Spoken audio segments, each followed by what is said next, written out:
You're in the parking lot outside the pediatrician's office. Engine off. Phone in your hand, but you're not looking at it.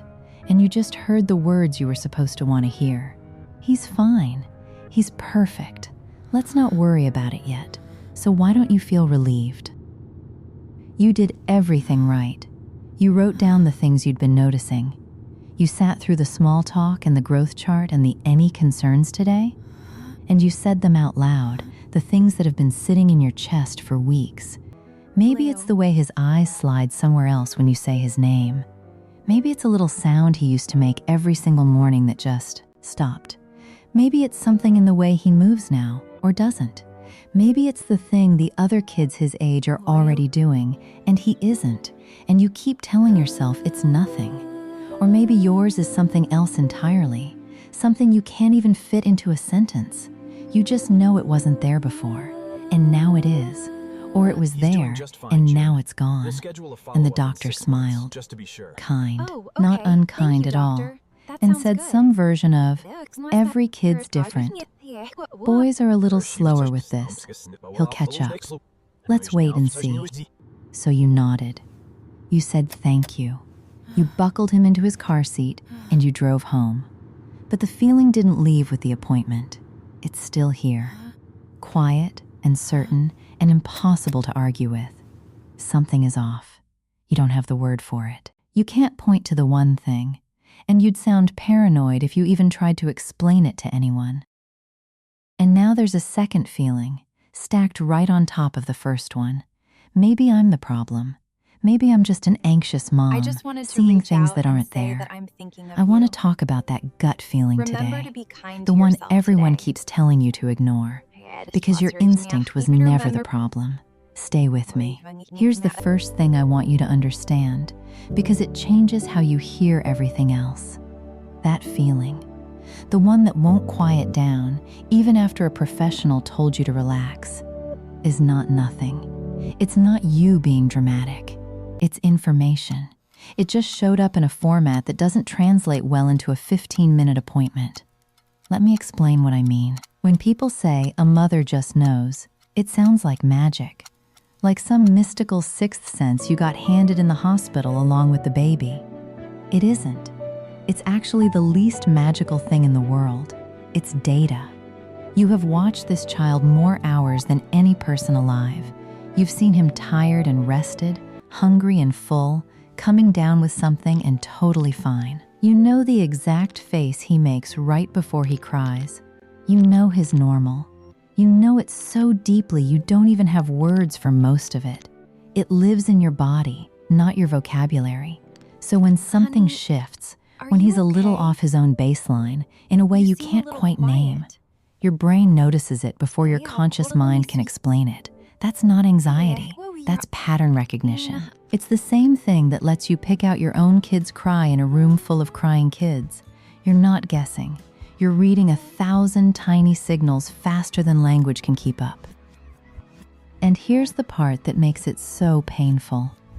The fact that you can't explain it is the exact reason no one takes it seriously, including you. Because we live in a world that only trusts what it can measure. A number. A milestone hit or missed, a box checked on a form, and your gut doesn't speak in numbers. It speaks in, I just know. And I just know gets you a sympathetic smile and a let's give it some time. So you start to doubt yourself. You think, they went to medical school. They've seen thousands of kids. Who am I to disagree? Maybe I'm overreacting. Maybe I'm one of those moms. And I understand why you'd think that. But I want to gently point something out. The doctor has seen thousands of kids for about 15 minutes each. You have seen one kid, yours, for every single day of his life. Those are two completely different kinds of knowing, and one of them is not automatically better than the other. They're supposed to work together. So let's talk about what happens when they don't. So let's take this thing out and really look at it. What is actually happening when your gut says something's wrong and the chart says everything's right? Picture two different ways of seeing your child. The first one is a photograph. That's the appointment. The doctor walks in, meets your son for a few minutes in a strange room under hard lights, probably when he's either shut down or bouncing off the walls because he's completely overstimulated. They take a snapshot. And based on that snapshot and the averages of thousands of other kids, they make a reasonable call. That is not a criticism. A snapshot is genuinely useful. It catches things you might miss. It's a real tool. But you are not working from a photograph. You're working from the time-lapse. You've got every frame, months of them. You've seen the slow drift that no single moment could ever reveal. You're not comparing him to the average kid on a chart. You're comparing him to himself, to who he was 3 months ago, to the trajectory you've watched with your own 2 eyes. And that is why the two of you can look at the same child and honestly see 2 different things. The doctor sees a data point that lands inside the normal range. You see a change in your own child that lands outside of his normal. You're both looking carefully. You're just looking at different things. Now, I want to be really honest with you here, because the easy version of this video would be, trust your gut, doctors don't know anything, and that is not true, and it is not safe. Doctors catch things your instinct never could. They have tools and training and a view of the whole population that you don't have. Sometimes the thing you're scared of genuinely isn't there, and their reassurance is a real gift. Your gut is not perfect. Mine isn't either. It can get loud about the wrong thing, especially when you're worn down and scrolling at 2 in the afternoon, reading the worst-case version of everything. So this was never instinct versus expertise. It was never supposed to be a fight. The smartest possible setup is the 2 of them in the same room, working together. Their snapshot and your time-lapse, their averages, and your sample size of exactly 1. One child, studied around the clock by the world's leading expert on him, which is you. The problem isn't that doctors exist. The problem is what happens when your half of that partnership gets waved off. When let's wait and see becomes the end of the conversation instead of the start of one. Because here's what wait and see can quietly cost: time. With a lot of things, early matters. The window where a little bit of support makes a big difference is widest when they're small. So if your gut turns out to be right, not certain, but right enough to be worth checking, then wait and see isn't actually neutral. It's a decision too. It's just a decision dressed up as patience. You are allowed to want more than wait and see. You're allowed to say, I hear you. And I'd still like to look closer. That is not being difficult. That is being his mother. But I know that's not the part that's really keeping you up at night.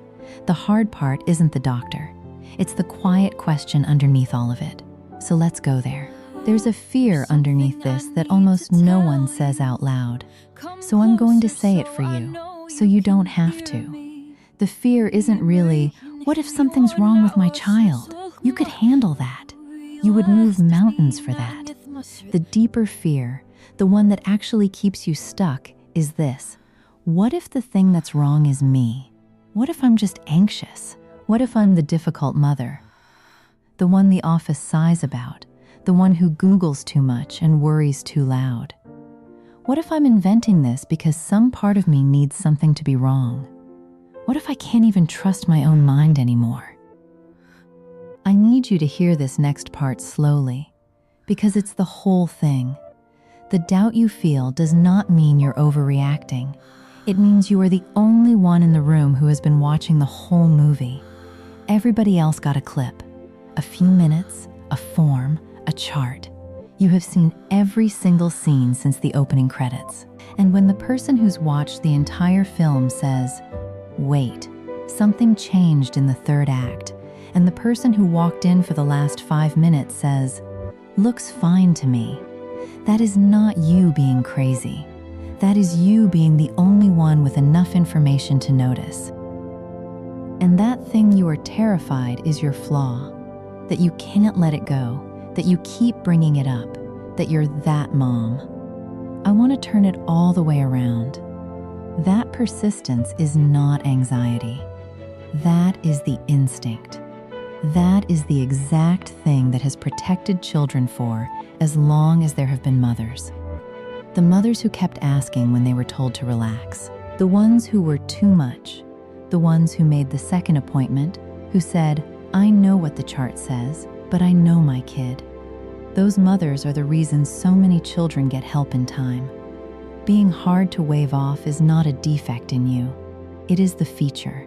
It's the oldest and most important job your instinct has ever had. You are not alone in this, and I'm You here were to taught help to in read any your way I own can. care as a problem, to hear your own watchfulness and call it neurosis.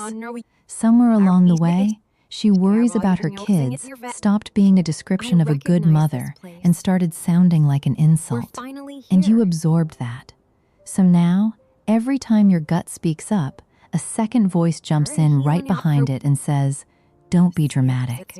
But think about what that voice is actually asking you to do. It's asking you to be quieter about your own child's well-being so that you're easier for other people to deal with. To turn down the alarm so you don't inconvenience the room. And you do not have to do that. The discomfort of being the mom who keeps asking is so much smaller than the cost of staying quiet just to be polite. Your instinct was never the problem. It was never the thing that needed fixing. The only thing that's been broken here is the story that told you a caring mother is a difficult one. You're not difficult. You're paying attention. There is a difference, and honestly, it's the whole difference. So if you have been waiting for permission to keep going, to trust the thing you can't prove, here it is. Keep going. Let me try something with you. It's going to feel a little strange, but go gently with it. Picture another woman, a friend, your sister, someone you love, and she calls you, and her voice is tight, and she says, "Something's wrong with my little boy. I can feel it. I've taken him in twice now. Everyone keeps telling me he's fine. He'll grow out of it. I'm overthinking it." But I lie awake knowing. And now I'm starting to think maybe I'm just losing my mind. What would you say to her? I understand completely. I don't think you'd say, It takes a "Yeah, lot of you're strength probably to share that." overreacting." I don't think you'd tell her to drop it because a busy office gave her a smile. I think you would lean in. I think you'd say, "You know your son. Keep pushing. Get the second opinion. Ask for the referral. Write down what you're seeing and bring the list. You are not crazy. You are his mother, and that counts for something." And if she said, "But what if I'm wrong?" The most important I thing think you'd is to say, approach each day "Then you'll with an have open peace of mind and a mind, willingness and to that learn. is worth a lot." Everything else will follow And if you're naturally. right, you'll have caught it early. There is no version of this where listening to you was the mistake. So here's my question. Why is she allowed all of that? The patience, the benefit of the doubt, the full permission to trust herself. And you're allowed none of it? Why does she get, "You know your son," and you get, "You're being dramatic"? You would No, never hand that her the won't be cruelty you possible. hand yourself. I know this is hard You'd to never hear, tell her but that it's her love was a important that we are symptom. honest with The ourselves kindness about you the have for challenges her, ahead. that instant, obvious, of course you trust your self-kindness. It is not too good for you. You're allowed to keep some of it. You're allowed to be your own friend out in that parking lot, instead of your own worst critic. Somewhere along the line, you decided that doubting yourself was the responsible thing to do. That being humble meant assuming everyone else knows your It's child okay to better take than a you moment do. for yourself. But constant Remember that your self-doubt peace isn't is humility. And It's I'm just here a to help you habit. find it. And it's a habit that has been quietly talking you out of the one instrument that has never had a single reason to lie to you. Your own knowing. You can put that habit down, not all at once, but you can start. So where does that leave you, practically? The next time you're Sometimes sitting you in that just need a office? moment to settle your Because I don't thoughts want to and just find hand you your a nice center. feeling. It I want to really hand helps you clear the somewhere to mind. stand. Here's the reframe. Trusting your gut does not mean ignoring the doctor, and it does It's not mean important that we remain panicking calm either. during this time. It means treating We your have a solid instinct plan as in real place, evidence, and we will move and forward then doing together, the calm, steadily. stubborn work of getting it taken seriously. That's the middle path, not silence, Hi not everyone. spiraling, I'm really advocacy. excited to finally share this with you. So, a few I things think you're that going help, to love it. not a checklist to be perfect at. Just a way to turn "I just know" into something the system can finally hear. First, write it down as you live it, not from memory in the waiting room. In the moment, on your phone, a quick note. What you saw, when, how often. Because your gut speaks in feelings, but offices run on patterns. When you can walk in and say, "This has happened most days for 2 months, and here are the dates," you have just translated your instinct into their language. You didn't make it more true. You made it harder to wave off. Second, you are allowed to ask the questions that change the room. What would make you concerned? What are we ruling out by waiting? If this were your kid, would you wait? And the big one, I'd like a referral to someone who specializes in this, just to be sure. You are allowed to ask for the evaluation. You are allowed to want more eyes on it. A good doctor will not be threatened by that.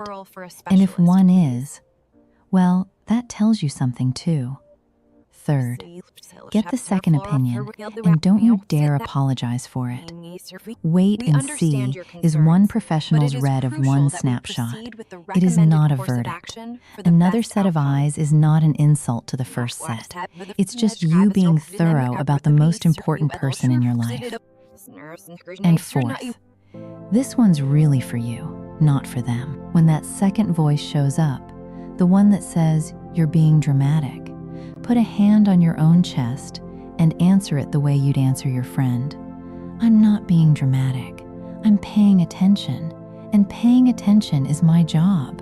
You are not turning into a paranoid person. You're not going to spiral into thinking every little thing is a catastrophe. Trusting your gut and staying calm are not opposites. A steady mother is a clearer mother. The goal was never to be afraid of everything. It's to stop being afraid of yourself.